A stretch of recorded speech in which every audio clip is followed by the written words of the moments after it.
گزشتہ دنوں سیاہ غضاب کے حوالے سے ہمارا ایک ویڈیو کلپ کافی وائرل ہوا۔ اس پر کچھ لوگوں نے کمنٹس میں اعتراضات کیے کہ آپ نے بڑا سخت حکم لگا دیا ہے، یہ کر دیا ہے، وہ کر دیا ہے، اس میں جناب آسانی ہونی چاہیے۔ تو بھائی پہلی بات یہ ہے کہ یہ حکم میں نے نہیں لگایا، نہ میں نے کوئی فتویٰ جاری کیا ہے۔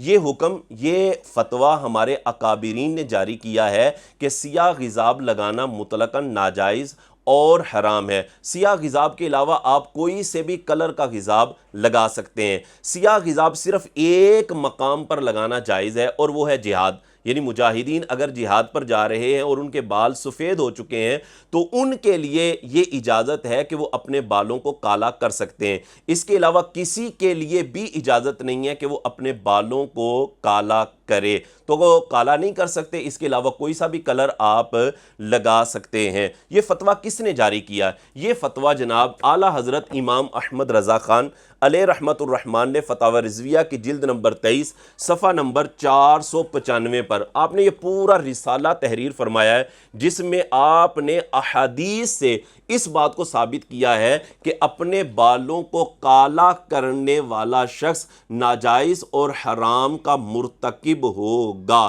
اور اگر کوئی امام ایسا کرتا ہے تو اس کے پیچھے پڑھی جانے والی نماز مکروہ تحریمی واجب الاعادہ ہوگی۔ یہ امام احمد رضا خان علیہ رحمت الرحمن ہے، یہ کوئی گاؤں کے کسی مسجد کے امام نہیں ہے، اتنے بڑے امام ہیں، اور یہ جہاں پر دلائل دیتے ہیں، جس عنوان پر بھی حضرت نے قلم اٹھایا ہے نا، تو قلم اٹھا کر حق ادا کر دیا ہے کہ دلائل کہتے کس کو ہیں۔ تو اعلیٰ حضرت رحمت اللہ تعالیٰ علیہ نے پورا رسالہ اس بات پر تحریر فرما دیا ہے۔ اسی طرح آپ یہ میرے ہاتھ کے اندر کتاب دیکھیں گے، یہ ہے مرآت المناجی، مفتی احمد یار خان نعیمی علیہ رحمہ نے جو مشکات شریف کی شرح کی ہے، اس کے اندر بھی مفتی احمد یار خان نعیمی علیہ رحمہ یہ جلد نمبر 6 صفحہ نمبر 166 پر وہ حدیث جو سنن ابی داؤد شریف کے حوالے سے میں نے آپ کے سامنے بیان کی تھی، جو سنن ابی داؤد شریف کے اندر حدیث کا نمبر 4212 ہے، جس میں نبی کریم علیہ السلام نے ارشاد فرمایا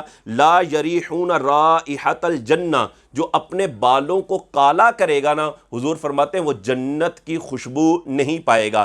اسی حدیث کو صاحب مشکات نے مشکات کے اندر نقل کیا، تو اس پر شرح کرتے ہوئے مفتی احمد یار خان نعیمی علیہ رحمہ فرماتے ہیں کہ اس حدیث سے صراحتاً معلوم ہوا کہ سیاہ غضاب حرام ہے، خاص سر میں لگائے یا داڑھی میں، مرد لگائے یا عورت۔ یہ مفتی احمد یار خان نعیمی علیہ رحمہ نے فتویٰ جاری کیا ہے۔ اسی طرح مفتی امجد علی اعظمی علیہ رحمہ نے فتاوی امجدیہ کی پہلی جلد کے اندر بھی یہی فتویٰ دیا ہے۔ اسی طرح مفتی خلیل احمد خان برکاتی علیہ رحمہ نے بھی اپنے فتاویٰ میں اسی بات کو بیان کیا ہے کہ کالا غضاب لگانا یہ حرام ہے۔ اور اس کے علاوہ میں نے آپ کے سامنے کئی دلائل بیان کیے تھے۔ یہ سنن نسائی شریف کے اندر حدیث نمبر 5075 میں اور 5076 میں بھی اسی چیز کو بیان کیا گیا۔ اسی طرح یہ میرے ہاتھ کے اندر جناب دیکھ رہے ہیں آپ، یہ صحیح مسلم شریف ہے، اس میں حدیث کا نمبر 5509 ہے، جو انٹرنیشنل نمبرنگ کے اعتبار سے۔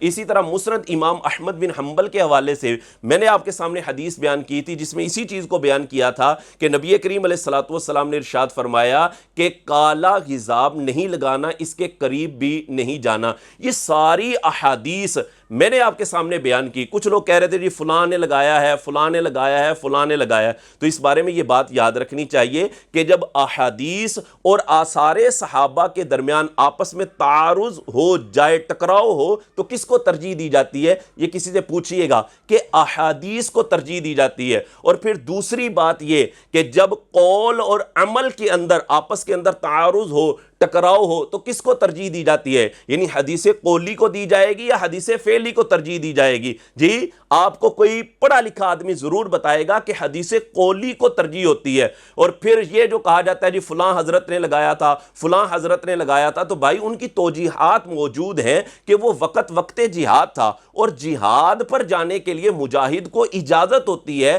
کہ وہ اپنے بالوں کو کالا کر سکتا ہے، اس کے علاوہ بالوں کو کالا کرنے کی اجازت نہیں ہے۔ ہاں کوئی سے بھی اور کلر کا آپ کلر لگا سکتے ہیں لیکن سیاہ نہیں لگا سکتے۔ لہٰذا غور کرنا چاہیے کہ بھائی اگر آپ امام مسجد ہیں تو خدا را اس بات کو مانیے، آپ ضد نہ کیجئے، لوگوں کی نمازوں کے سرے نہ چڑھیے، ورنہ کل بروز قیامت یہی لوگ آپ کو پکڑیں گے کہ حضرت آپ ہماری نمازوں کو خراب کرتے رہے ہیں۔ ان دلائل کو بغور ایک دفعہ سنیے گا، انشاءاللہ تسلی ہوگی۔